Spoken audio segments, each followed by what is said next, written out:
Hi, everybody. How are you doing? And welcome to Water Cooler Conversations, where we get to gather us online professionals around our virtual water cooler and talk all things business, both in the how-to arena and in the emotional arena, because Lord knows business would be a lot easier some days if we just get out of our own way. My name is Jocelyn Mozak. I am a WordPress website developer and additionally an inspirational speaker. I'm titled, hi Gretchen, I titled today's episode, A Bird in the Hand is Worth Two in the Bush. And what prompted that was I think so many times when we're thinking about business and we want to grow our business, we're always looking out. We're always trying to pull in new clients. And that's wonderful. We should be doing that. We should be blogging. We should be marketing. We should be careful with the word should. I'm using it a little too much this morning, but it would be great if we were doing all that, right? And bringing in new business. But those are the birds kind of out there. The ones we want to focus on, and actually the easiest ones to work with, are the birds in our hand. They're our existing and past clients. So what I wanted to just put out there today was just the notion of a couple different ways you can reach out to those birds that you've already got. The ones that already have a relationship with you, that already love you. One of the simplest ways is if you've been working on list building, if you have a list, reach out to your list. And when I say reach out to your list, I don't mean try to sell them something. I simply mean to nurture them. Pretend you think of your favorite client and pretend you're just writing an email from the heart. Share kind of what's up in your business or a tip or an idea, or something that you've discovered working with a recent client that you think they might find beneficial. Come up with a nice, short and sweet email that you can push out to your list that is nurturing and connection. Because we all know we hire people. And so the way you take your list, which is typically kind of warm leads, they're people who are interested in you, but maybe they haven't hired you yet. The way they continue to connect with you, fall in love with you, and know you're the right person for them is how you connect with them.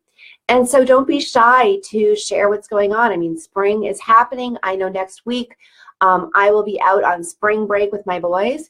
And I really plan on, and I guess now that I've made it public, will promise to reach out to my list and just share that human part of me, because that's the part that people connect to, and say something that brightens your day and hence their day.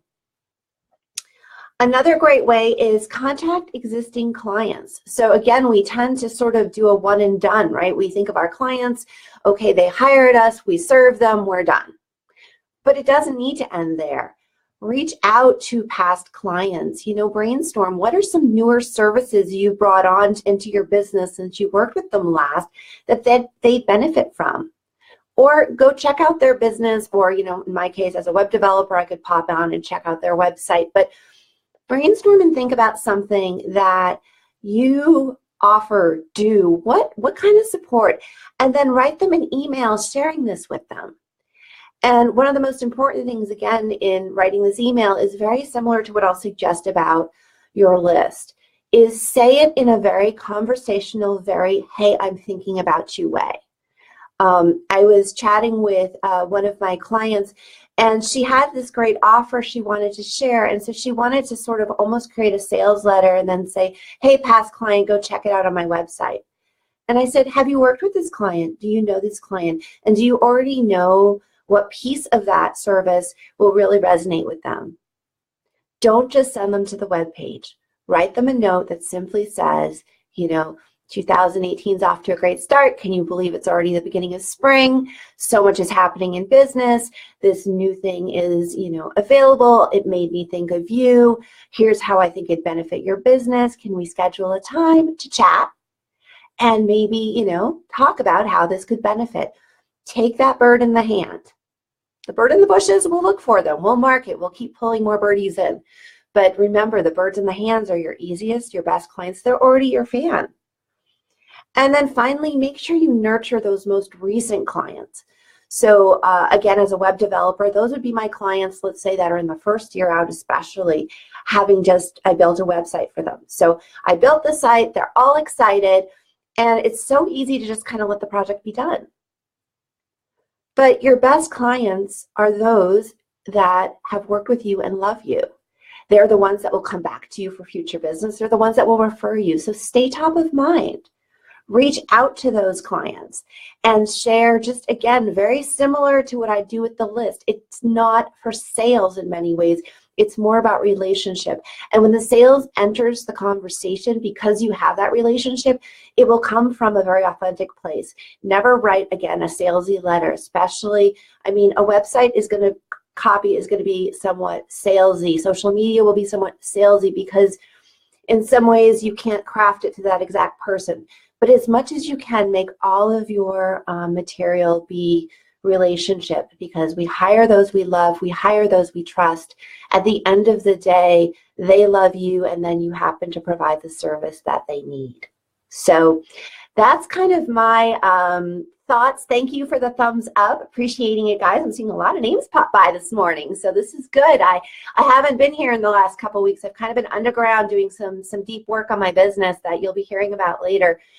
So I apologize for inconsistency, but you know, such is life in business sometimes. Perfection is overrated. If we strive for it, we'd be frozen and get nothing done. So ponder these notions, think about it. If you're really feeling like you want to bring more business into your business, consider the business you've already got and see if there's in a way you can kind of nurture those birdies and bring them back front and center and offer them something that benefits you as the business owner for income, but benefits them because you are bringing your foresight in your skill set to the table and thinking of things they wouldn't have thought of. So share those ways you can do even more for their business in the spirit of supporting their business, and you'll be surprised just how many yeses you get. So those are my words for you today. I hope you have a wonderful start to spring or fall if you're in the opposite hemisphere. And catch me next week for another Water Cooler Conversations. Bye, everybody.